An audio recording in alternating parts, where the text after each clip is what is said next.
لبيك اللهم لبيك لبيك لا شريك لك لبيك إن الحمد والنعمة لك والملك لا شريك لك.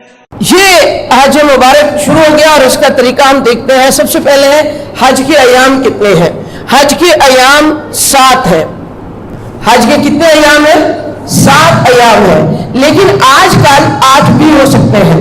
جو 7واں یوم ہے وہ اختیاری ہے، وہ اجباری نہیں ہے، وہ لازمی نہیں ہے، وہ اختیاری ہے. جب بعض صورتوں میں لازمی ہوتا ہے جب انسان 6 دن اس طریقے سے نہ کور کرے جس طریقے سے کور کر رہا ہے. تو پہلا دن ہے، یہ اس کے نام ہے، ان دنوں کے نام بھی آتے ہیں، میں آپ کو پڑھ دیتی ہوں ایک دفعہ. پہلا دن ہے یوم الزینہ. یہ یوم الزینہ کیا ہے؟ 7 ذو الحج کا دن ہے.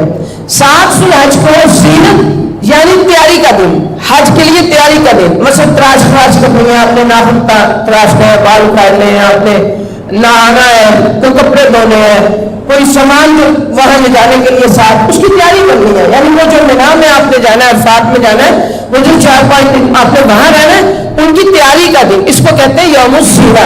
یہ نہیں ہے کہ آپ نے مہندیاں لگانی ہیں اور وہاں کوئی بال ڈائی کرنے ہیں یا کچھ اس طرح کی کوئی حرکت نہیں کرنی ہے آپ. ٹھیک ہے، یوم الزینہ حج کی تیاری کا دن. یہ 7 ذو الحج کا ہے.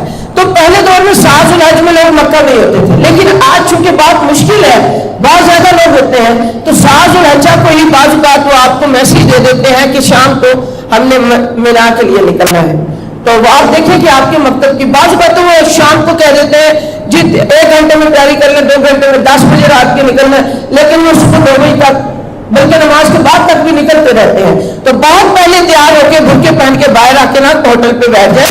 جب بس تیار ہوگی آپ آدمیوں کو بھیجیں اپنے محرموں کو، یہی تو ان کا فائدہ ہے کہ وہ دیکھیں جب بس تیار ہوگی تب آپ نکلیں، ورنہ اکتاہٹ ہوتی ہے. اور اکتاہٹ کا نقصان کیا ہوتا ہے کہ حالت حرام میں غصہ آتا ہے اور پھر آپ پریشان ہوتے ہیں، دوسروں کو بھی پریشان کرتے ہیں. تو ان کی اناؤنسمنٹ کرنے کا مطلب ہرگز نہیں ہوتا کہ ٹینشن ابھی ہو جائے. ان کا مطلب ہوتا ہے کہ تیاری کر لیں، ابھی گھنٹے 2 گھنٹے 4 گھنٹے 6 گھنٹے میں جانا ہے.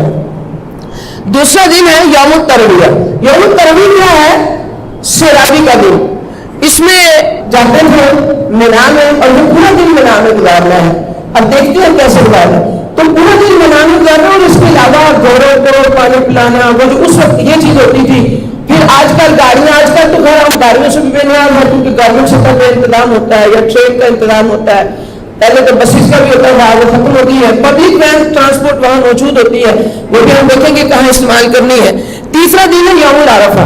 یہ حج کا قیمتی ترین دن ہے، اس کو مس نہیں کرنا. یہ سب نازل حج کا قیمتی ترین دن ہے، سال بھر کے دنوں میں سے افضل ترین دن ہے. اللہ کے رسول صلی اللہ تعالی علیہ وسلم سے ثابت ہے کہ راتیں افضل ترین رمضان کی آخری 10 ہے، اور سال بھر میں سے جو افضل ترین دن ہے وہ ذو الحجہ کے پہلے دن ہے. یہ جو یکم ذو الحجہ سے شروع ہو جائیں گے، یکم ذو الحجہ سے ہی تکبیرات بعض صحابہ کرام کہنا شروع کر دیتے تھے اور بعض گناہوں سے شروع کرتے تھے. تو بہرحال یہ یوم العرفہ ہے. عرفات میں جانا جب حج، جس کو جس دن ہم ٹی وی پہ سنتے ہیں حج ہو رہا ہے، خطبہ حج، یہ وہ والا دن ہے. یوم النحر چوتھا دن ہے قربانی کا دن، جس دن قربانی کرنی ہے. پہلے دن کنکریاں پھینکنی ہے اور وہ سب سے مصروف ترین دن ہوتا ہے یوم النحر کا دن. اس کے بعد ہے 5واں یوم القار، ٹھہرنے کا دن. کوئی کام نہیں ہوتا سوائے کنکریاں پھینکنے کے، مارنے کے. پھر اس کے بعد یوم النفر الاول، یہ 12 ذو الحج کا دن ہے جس میں کنکریاں مارنی ہے اور واپس مکہ آ جانا ہے.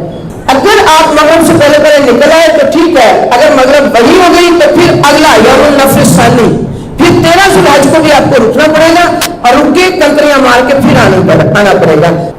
لبيك اللهم لبيك لبيك اللهم لبيك لبيك لا شريك لك لبيك